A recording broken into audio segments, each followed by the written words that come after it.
Hi everybody, I'm yoga instructor Alison Schuster and welcome to Om Sweet Om.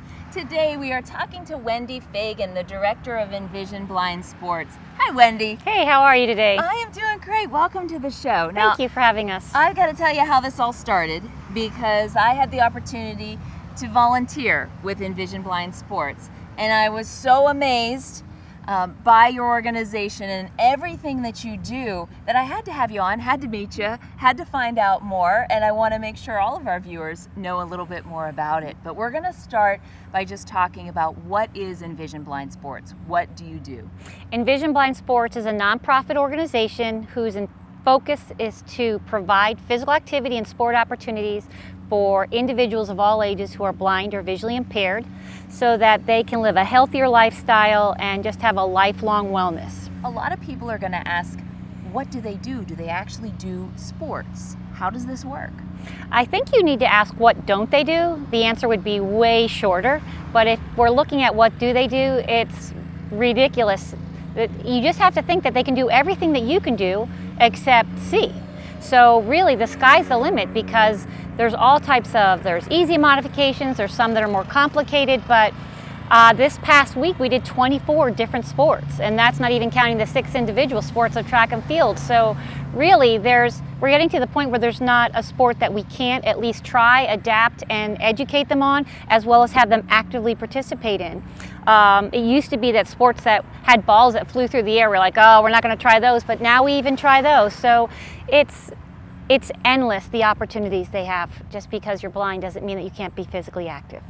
And an amazing opportunity too to try all of these sports, to really get into these sports. I think whether you're sighted or not, that's an amazing opportunity. Oh, absolutely. There's a lot of sports that some of our counselors are like, hey, I want to do this sport too. And then there's a little envy there because they're the counselors and they don't get to participate in many of the sports. So definitely, we do a lot of sports that most people would want to try and have experiences with. And it's just fun to watch it happen.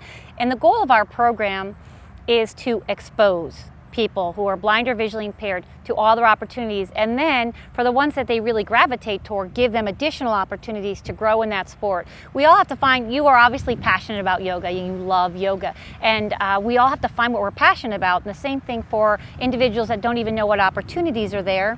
This gives them a chance, like, oh, do I like rock climbing? Do I want to do ropes courses? Do I like five-a-side football? Do I like tennis? And then they find, well, that wasn't my sport, and others are like, ah, this is my sport. This is the passion, and then you can take that passion and run with it. Absolutely. Right? And I'm amazed too by talking with some of the people involved with your program of how many opportunities there are to be a part of that sport beyond just a recreational level. Absolutely, absolutely. Competitive sports. Yes, we are amazed at how they can progress. For some of our kids, it may mean doing a community sport. Others, it means high school sport. And then all the way up to the Paralympic level. We have an individual who has been with us since he was 12. He is now, I believe, 23, and he's on the USA Paralympic goalball team. So we have the gamut from the wee little ones learning at 5 and 6 years old, all the way up to someone competing to represent our country. So that's amazing.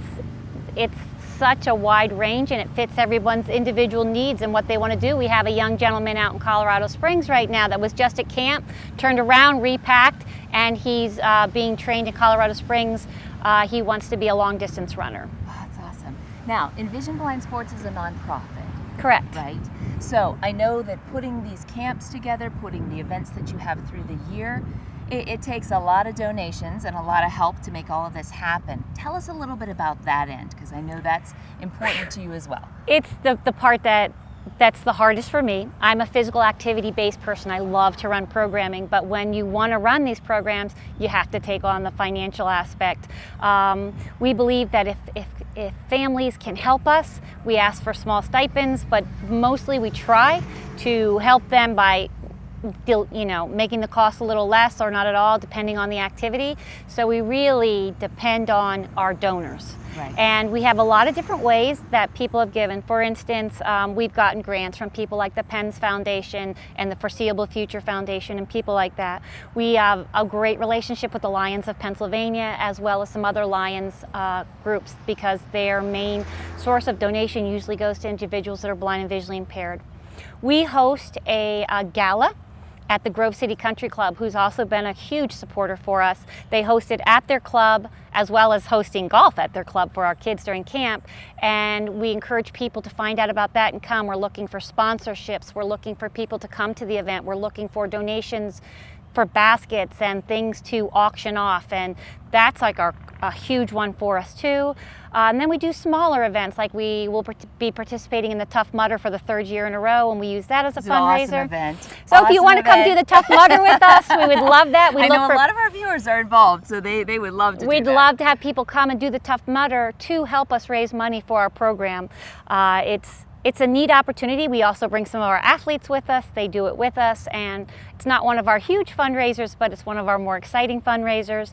And then the other option is we've had numerous people give through Facebook or through the organization, going to our website, and people just want to donate. We've had a lot of people sponsor athletes. The cost of camp, for instance, is about $800 a kid. And we ask the parents if they're able to pay $400.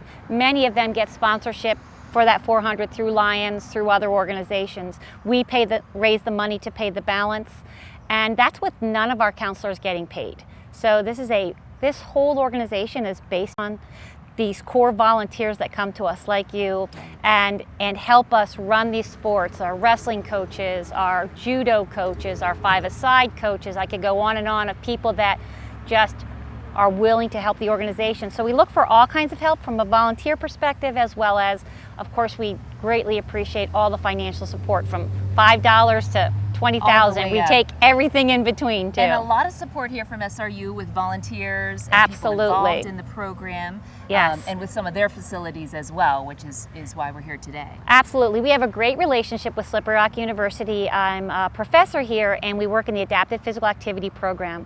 So the nice thing is we have access to this incredible amount of volunteers. And what it is, it's kids studying in all different types of majors, but they're also studying in the Adaptive Physical Activity minor, which is where we're housed under the Health and Physical Education department. So that department, and then our little sub minor and our master's program, a lot of those individuals come to camp and they get a great experience because what they learn is beneficial to them when they go out. And then absolutely. We've had a lot of people leave Slippery Rock University and continue on with their passion for blind sports. We have people not all over the country and in other parts of the world using the skills they learned here at Slippery Rock University and taking them to expand more opportunities for people everywhere. So that's amazing. It's amazing. It is. It's a real pleasure for me to come back. Slippery Rock's my hometown. Oh, so is it's a real pleasure to come back here and hear of all the things that are happening. It makes me really happy.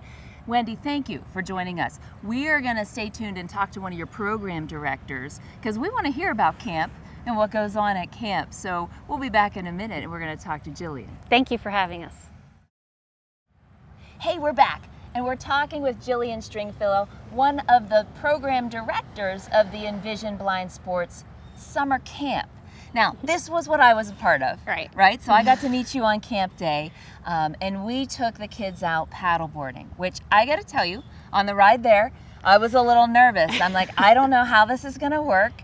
But of course, my partner at Surf's Up Adventures, Ian, told me, this is going to be great. You're going to love it. You're not going to believe how much you love it. And by the end of the day, I was hooked. Right? Just thought this was amazing. Tell us about the camp. What do you do? How long is it? What do you do? So the camp is week long. This year was in July, and the kids show up on Sunday afternoon. We get them checked in, and we have them until Friday afternoon. In that time frame, they stay on campus in the dorms here at Slippery Rock University. Our counselors and campers do, and we do 24 sports with them. We wake them up at 7:30 in the morning, get them breakfast, and we do sports until about 9 o'clock at night. So depending on the day, it just depends. We have sports housed here, whether it is archery, horseback riding, judo, baseball, or we go off campus. We did high ropes course or things like paddleboarding with Ian. So it gives the kids a mix of being off and on campus. It's amazing. And each day, there's so much organization that goes into this, right? Each day is a well-oiled machine, right, of being able to transport the kids, have them work through sports, but you just keep going all the way into the evening as well with the campers. So not only do they have the sporting activities, but there's some social activities as well. Oh, absolutely, yeah. One of our new social things this year, actually, Wendy and I were talking, and sometimes we never give them enough downtime just to hang out as teenagers or little kids. And so this year we actually added in a bonfire where they played lawn games, got to make s'mores, and we did it out at our ski lodge, which was a huge hit with our teenagers because they never just get to sometimes have some chill time. It's normally just in the dorm, and this was like an outdoor experience for them, and they really enjoyed it. I know on paddleboarding day, they were really looking forward to a dance that night, right? And there was a lot of talk about the dance and what was going to happen at the dance, which I love. So it's not only finding a sport that you love, but friends. Well, it's also about, too, the biggest thing that Wendy and I talk about all the time is these kids come to camp, and most of the time it's a really, to be blind or visually impaired is a very low incidence disability. So some of these kids are maybe the only kid in their school who is blind or has a visual impairment. So they come to camp where there are 70 other people just like them. And wow, there's someone like me. Right. And they share stories and they talk about life and have friends. And so it's really nice that they get to hang out with peers that are exactly like them, going through the same things that they are. So. And finding something that they can do for a lifetime, because a lot of these sports are going to last well beyond the teen years. Right. And into adulthood. And maybe not at the competitive level, maybe. You have some that are at the competitive level, but just being able to participate in some of these sports is amazing. Right. Recreationally, yeah. People would not say, oh, yeah, that paddleboarding, that's a good activity, but actually it's amazing. Right. Right? It's an amazing activity for all levels, and a sensory impairment doesn't stop you from doing it. No. That's amazing. What's your favorite part of camp? You My don't have favorite to say part? paddleboarding.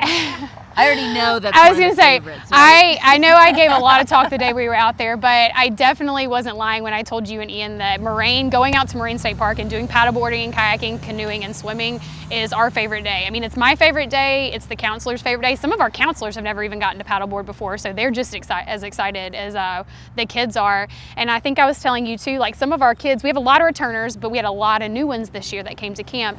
And paddleboarding is kind of, it seems intimidating at first. But since our older ones were like, oh, paddleboarding day, this is awesome. Like, we're going to go out there and paddleboard. And our new ones were like, okay, yeah, we can do this. So, yeah. I'll do it so too. I think that Moraine, I know Wendy was, we talked about how sad she was to not be there, but I got to be there.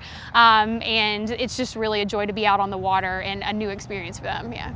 Which the camp itself is so amazing, because there's those moments probably every day that I got to experience on that day of success, confidence, feeling like you are conquering the world, and I think that is what you give to the campers as well, is to be able to return to their schools, to their lives with a new sense of confidence, right, and a new sense of appreciation for sports, right, and everything that they can do. I think that's amazing. Now, I loved also seeing the interaction between the kids who've been there multiple years. So some of these kids are veteran campers. Oh, yeah. Which is awesome. So they return and they have relationships built, and that just continues. Yeah, Wendy we were talking about one specific camper in general, and I told her, I've only done this camp for 4 years now, and for me to see even the change each year for the kids that I've seen is amazing, let alone she's been doing this for 14 years, and has seen a kid come up when he was 5 years old, and he is now 18 or 19, and he's a camp counselor now. So it's just really nice to see that, they want to continue to do the program and help kids that were just like them. So. And that's one of the things I wanted to hit on too, is there are opportunities to volunteer. When I started talking about this in my yoga classes the next week and said I just loved it so much and what an amazing experience, many people said to me, how can I get involved? Right, Wendy talked a little bit about donating, but it does take a lot of volunteers to make this happen. Yes, it would make my life easier if we had a lot of volunteers, too. So they can go to the website as well, right? To Absolutely. contact you. And our email is on there too. All of us answer. We each have our own individual emails as well. Mine's jstringfellow@envisionblindsports.org, but envisionblindsports.org or at gmail.com is actually our main way to contact us, and somebody will reach out to you. And it's not just people involved in sports, right? Of course, you're looking for experts in the fields of the different sports that you provide, but it's also just people to help with the organization of getting the buses there and helping the kids, being part of the day. So there's kind of room for all types of volunteers. We need a lot of hands on deck, that's for sure. For 70 kids for an entire week, absolutely. That's awesome. Jillian, thank you so much Thank for being you. with us. I can't wait till next year. I'm already counting down the days for camp because it was probably one of the best experiences of my life, and I hope to continue. Thank you so much. We appreciate you and Wendy coming out. And here's a special treat. We are going to do the paddleboard we're going to do yoga on the paddleboard today in honor of that experience that I had with ENVISION Blind Sports. So I'm going to meet you in a moment on the board.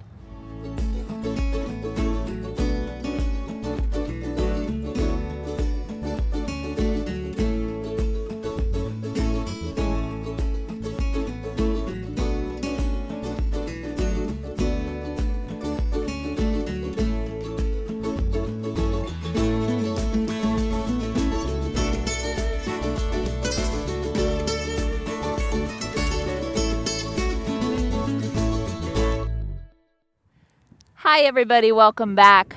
We're going to do an interesting practice today. We want to work on all the senses, right? We learned a lot at ENVISION Blind Sports, and we want to put that knowledge to use. We want to have a little more body awareness. We rely on our sight a little too much.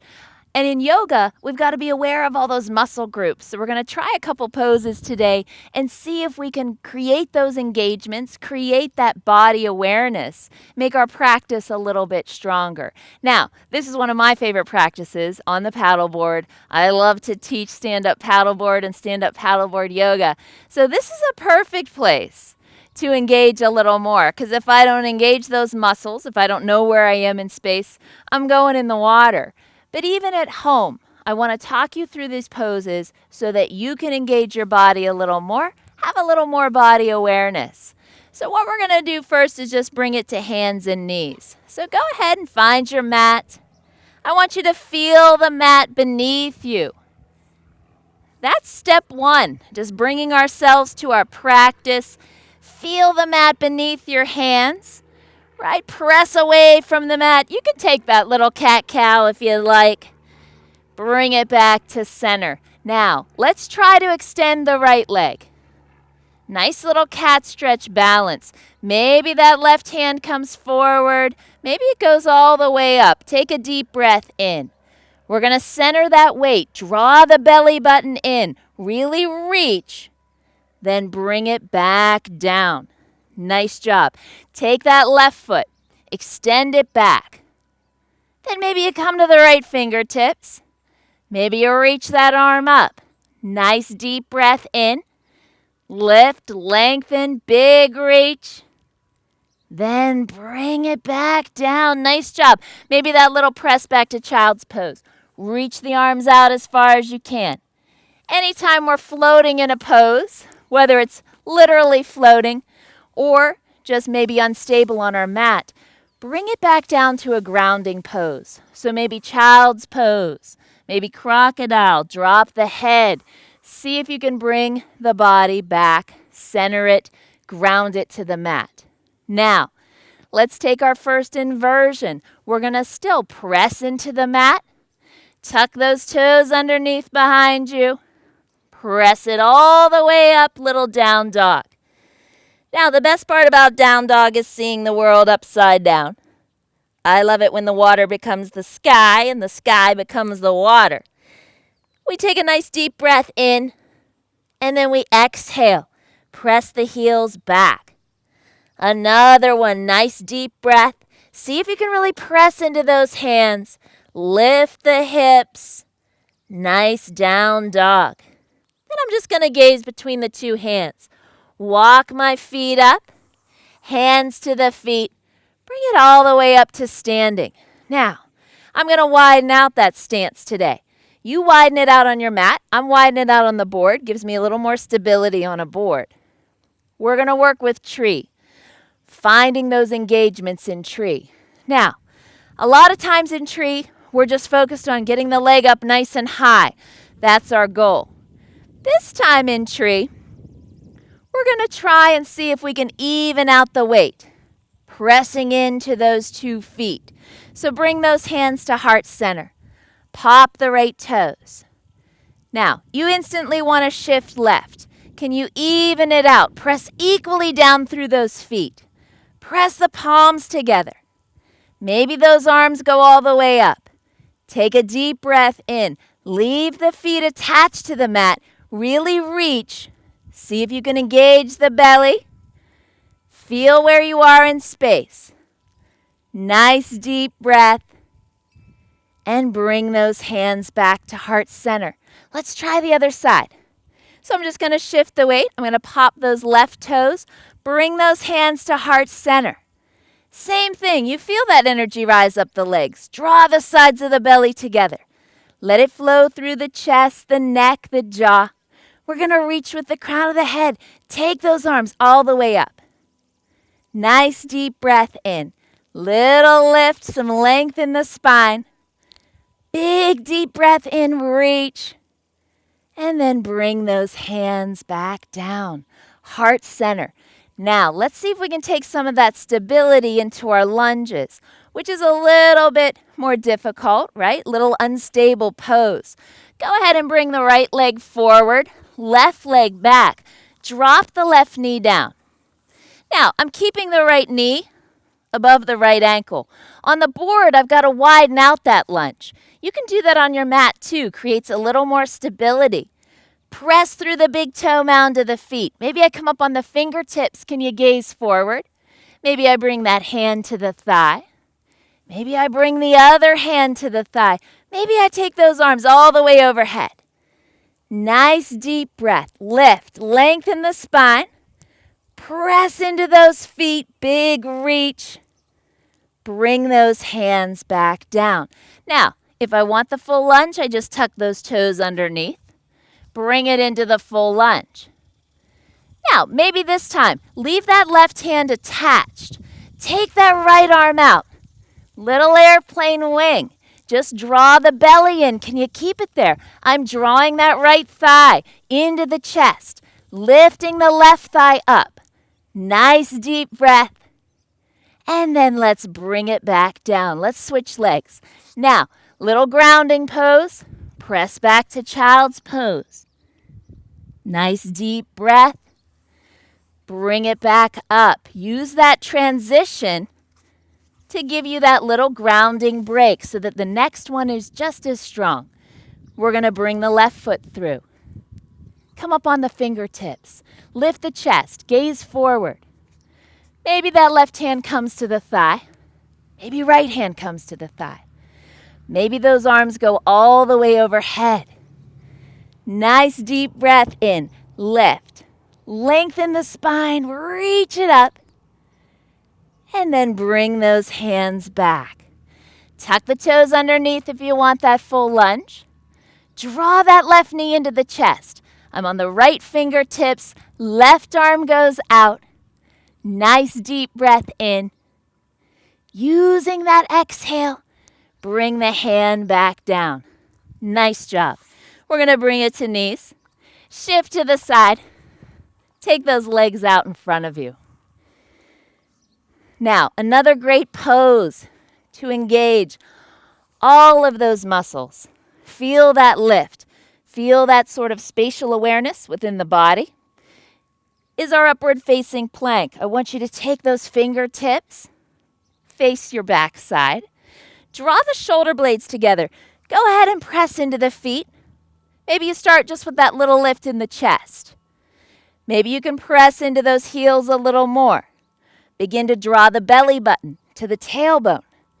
Then maybe we go ahead, reach the hips all the way up. Drop the head. Nice deep breath in. And exhale. Slowly lower it down. Now I'm on the water, so it's hard not to do fish pose. Another good chest opener. Little bit of engagement in those legs, right? We're not just letting them sit there. We're going to bring those hands back. Drop the elbows down. Shoulder blades together. Drop the head, but point the toes. Lifted the chest and belly. See if you can engage a little bit more. And then exhale. Bring it back up. We're going to take it down to the mat. Let's see what we can do in bridge pose. Now, one of the nice parts of bridge pose is we want to engage those big muscle groups. We want to engage the thighs. We're pushing the hips up to the sky. The hard part is to not engage the neck and the shoulders. So we draw the feet in. Go ahead and press those hip points up, pressing all the way through the big toe mounds of the feet. Maybe I roll those shoulder blades underneath. Maybe I interlace the fingers. Nice deep breath in. Lift, lengthen the spine. And then exhale. Slowly lower down. Now turn that head from side to side. Are you engaging the neck when the neck should be relaxed? Soften the shoulders. Let's take it back to our bridge. Press those hip points up. Maybe I take that right leg. Lift it up to the sky. Really keep reaching on the exhale. Breath is still moving.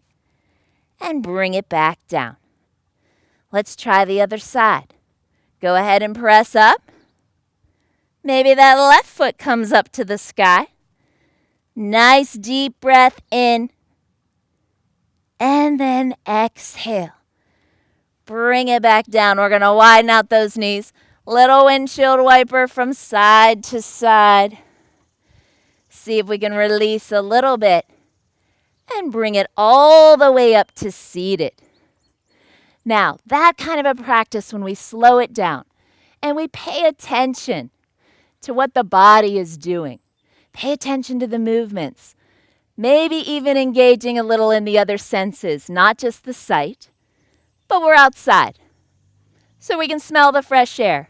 We can feel it on our bodies, the warmth of the sun. So spend a little time while that summer sun is still out, engaging in your practice, seeing if you can feel those senses, the engagement in the muscles. It'll help your practice as we go into the winter months and all year round. Take those arms out to either side.